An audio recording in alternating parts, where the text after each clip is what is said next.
Hello everyone, welcome to the 13th lecture of Introduction to Computing with C++. आज के lecture में हम C++ का पहला प्रोग्राम लिखेंगे, उसको कंपाइल करेंगे और एग्जीक्यूट भी करके देखेंगे. So let's start.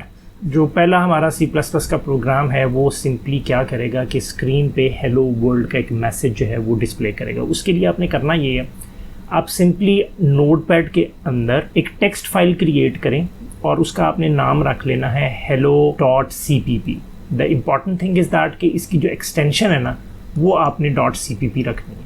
नाम कोई भी रख सकते हैं आप, लेकिन जो एक्सटेंशन है ना वो cpp रखनी है. यहाँ पे मैंने एक फ़ाइल क्रिएट करनी है जो कि मैं उसका नाम रखूँगा hello.cpp. अब उसका जो कंटेंट है वो क्या हो. पहली लाइन पे आप क्या करते हैं कि हमेशा जब भी आप C++ में प्रोग्राम लिखना स्टार्ट करेंगे तो you will start with these include directives. इनको हम कहते हैं इंक्लूड डायरेक्टिव्स. ये शार्प साइन से स्टार्ट करते हैं या इसको प्री प्रोसेसर भी कहते हैं. और इसमें हम ये इंक्लूड करेंगे आईओ स्ट्रीम. ये एक बेसिकली इसको हम कहते हैं हेडर फाइल है. ये एक हेडर फाइल है जिसमें बहुत सारा कोड लिखा हुआ है हमारे लिए. और जैसा कि आपको नाम से इसका आइडिया हो रहा होगा कि ये इनपुट आउटपुट स्ट्रीम से रिलेटेड कुछ कोड इसमें ऑलरेडी लिखा हुआ है. और ये वाला कोड हमें नहीं लिखना पड़ेगा, automatically in form of a library हमारे पास ये अवेलेबल है. हमने उसको इंक्लूड कर, तो इनपुट आउटपुट को इंक्लूड करने के बाद अगली लाइन हम यूज़ कर रहे हैं ये using name space std. Name spaces का concept although it's a bit advanced concept, लेकिन यहाँ पर अगर आप ये समझ लें कि मैंने जो भी कमांड्स यूज़ करनी है, अभी के लिए मैं कमांड्स का लफ्ज़ यूज़ कर रहा हूँ. तो अगर मैं लेट्स सपोज अगर यहाँ पे ये नेम स्पेस std यूज़ नहीं करता तो मैंने अब यहाँ पर जैसे कि सी आउट की कमांड यूज़ की हुई है, तो ये बेसिकली रिस्पॉन्सिबल है कंसोल के ऊपर कोई भी मैसेज डिस्प्ले करने के लिए. अगर मैंने यहाँ पर नेम स्पेस यहाँ पे मेंशन ना करता तो मुझे यहाँ पर ये एक्सप्लिसिटली नेम स्पेस यहाँ पे मेंशन करके ये स्कोप रेजोल्यूशन ऑपरेटर लगाना पड़ता जितनी भी मैं कमांड यहाँ पे यूज़ कर रहा हूँ.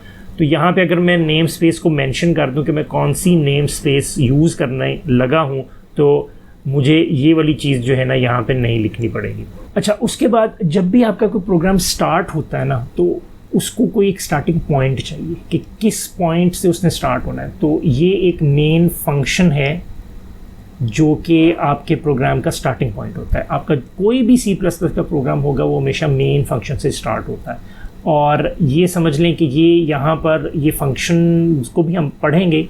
यहाँ पर ये बता रहा है कि जब ये अपनी एग्जीक्यूशन पूरी कर लेगा ये वाला फंक्शन ये वाला मेथड, ये एक इंटीजर वैल्यू रिटर्न करेगी जो कि यहाँ पे हम बता रहे हैं कि ये रिटर्न कर रहा है 0. और इसी रिटर्न वैल्यू से ऑपरेटिंग सिस्टम को ये पता चलेगा कि ये प्रोग्राम सक्सेसफुली एग्जीक्यूट हुआ, इसने रिटर्न क्या किया. तो ये फंक्शंस का बेसिकली कॉन्सेप्ट है जो कि आगे चल के हम भी यूज़ करेंगे. अभी के लिए आपने ये करना है कि जब भी आपने इसको स्टार्ट करना है सबसे पहले आपने ये इंक्लूड डायरेक्टिव लिखना है. उसके बाद अपनी हेडर फाइल आईओ स्ट्रीम आपने मेंशन करनी है. फिर आप जो भी नेम स्पेस हम यूज़ कर रहे हैं, अभी हम स्टैंडर्ड std जिसको हम कहते हैं वही वाली नेम स्पेस यूज़ करेंगे. तो ये दो लाइनें तो हर दफ़ा आपने हर प्रोग्राम में भी लिखनी है. उसके बाद जो है आपने ये मेन फंक्शन डिक्लेयर करना है जिसकी रिटर्न टाइप आप इंट लिखेंगे, मेन फंक्शन का नाम मेन ही रखेंगे और ये करली ब्रेस यहाँ से स्टार्ट होगी और यहाँ पे एंड होगी. ये बेसिकली आपकी एक टेम्पलेट बन गई. जो भी आप प्रोग्राम लिखेंगे इसी टेम्पलेट को फॉलो करते हुए आप लिखेंगे. अब ये करली ब्रेसेस के इन बिटवीन आप अपना सारा कोड जो है ना यहाँ पर लिखेंगे जो भी आपने लिखना है और आखिर में आपको वैल्यू रिटर्न करवानी है 0. और यहाँ पर मैंने क्योंकि स्क्रीन पे एक मैसेज डिस्प्ले करना था तो मैंने स्क्रीन पे मैसेज जो डिस्प्ले करना है वो मैंने यहाँ पर लिख दिया in form of a C out statement. C out अब मेरे पास ये कहाँ से आ रहा है सी आउट, ये बेसिकली इसकी वर्किंग जो है वो डिफाइंड है मेरे पास आईओ स्ट्रीम के अंदर. तो मुझे इसको एलैबोरेट करके नहीं लिखना पड़ा, यानी इसकी फंक्शनैलिटी मुझे प्रोवाइड नहीं करनी पड़ी, वो मुझे इस लाइब्रेरी से मिल गई. उसका कोड मैंने यहाँ से उठा लिया. और इसको यूज़ करने का तरीका यही है कि सी आउट लिखेंगे, उसके बाद हम ये लेस देन का सिंबल जो है ये यूज़ करेंगे कि हम कंसोल पे कुछ आउटपुट करना चाहते हैं.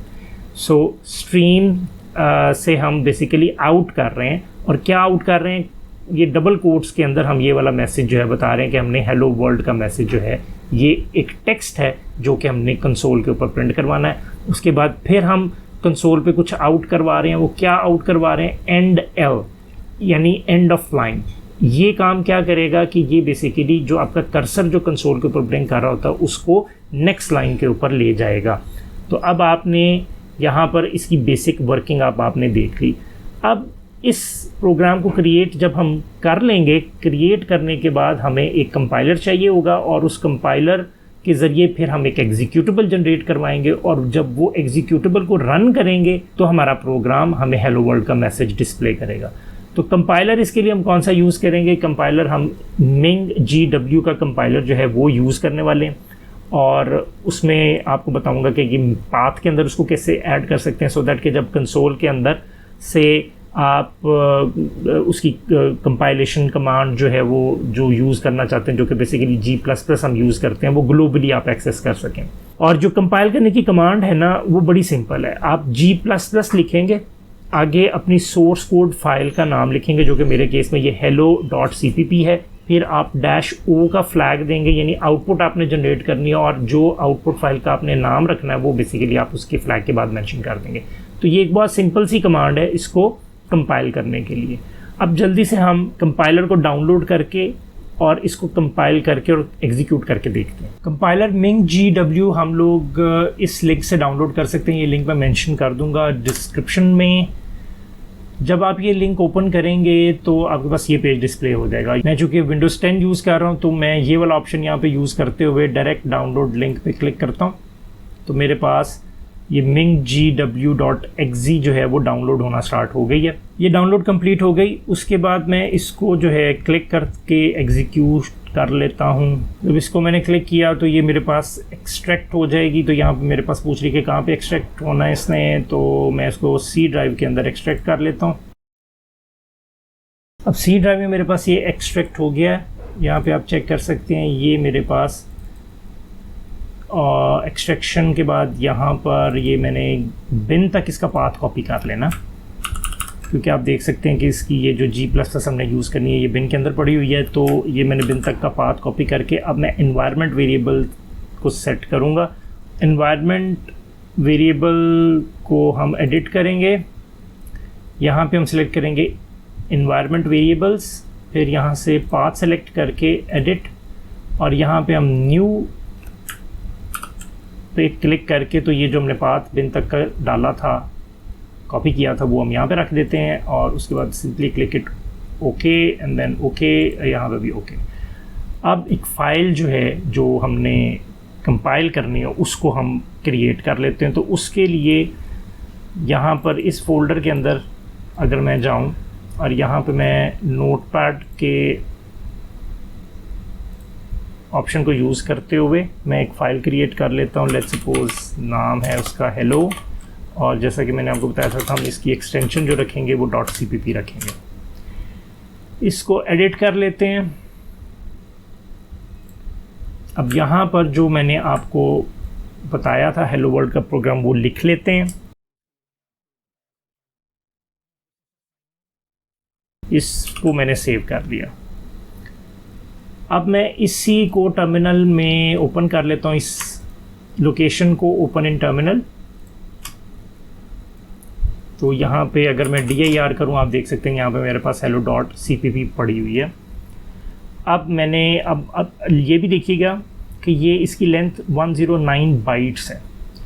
तो अब मैं इसको कंपाइल करता हूँ। कंपाइल करने के लिए मैंने क्या कमांड यूज़ करनी है, G++, उसके बाद मैंने इस फाइल का नाम देना है और उसके बाद -o का फ्लैग यूज़ करते हुए जो आउटपुट फाइल मैंने जनरेट करनी है वो उसका नाम दे देता हूँ मैं। तो ये कमांड लिखने के बाद मैंने एंटर प्रेस किया। यहाँ पर आप देखें कि यहाँ पे इसने मुझे कोई वार्निंग या कोई कंपाइलेशन का कोई प्रॉब्लम बताया है कि ये मैंने डेलिबरेटली इस वजह से किया था कि आप लोगों को दिखा सकूं कि अगर आपके कोड में कोई मसला होगा तो आपका कंपाइलर आपको बताएगा। अब जैसे कि यहाँ पे अगर आप देखें तो ये बता रहा है कि जी लाइन नंबर 7 पे उसने ये डबल कोट्स का कुछ बताया कि missing terminating double quotes character. तो अगर हम अपने कोड को दोबारा से चेक करें तो आप देखेंगे कि ये मैंने डबल कोट यहाँ पे स्टार्ट तो किया था लेकिन मैंने ये इसको एंड यहाँ पर नहीं किया। इसको सेव करूँगा और दोबारा से अब अगर मैं यही कमांड एग्जीक्यूट करता हूँ तो मुझे अब उसने कोई मैसेज नहीं दिखाया, बल्कि उसने hello.exe जनरेट कर दी। तो ये भी अब आप लोगों ने देख लिया कि अगर कोई एरर होगा, कोई मसला होगा तो वो आपको बताएगा। अब मैं dir करूं अगर, तो आप देख सकते हैं कि ये hello.exe जो है ना, इसकी आप अगर देखें लेंथ, तो इसमें जी number of bytes as compare to my source code बहुत ज़्यादा है। और ऐसा क्यों है कि अगर आप अपनी पहली लाइन पे गौर करें, ये जो मैंने शार्प इंक्लूड आईओ स्ट्रीम, तो इसने इसका जितना भी कोड है वो भी यहाँ पर लाकर उसको इस प्रोग्राम का पार्ट बना दिया ताकि मैं ये सी आउट यूज़ कर सकूँ। इस वजह से इसकी लेंथ, जो एग्जीक्यूटेबल लेंथ है, वो काफ़ी ज़्यादा इंक्रीज़ कर गई। अब इस एग्जीक्यूटेबल को जब हमने जनरेट कर लिया, अब इसको रन करना है, प्रोग्राम को एग्जीक्यूट करना है, तो मैंने सिंपली इस hello.exe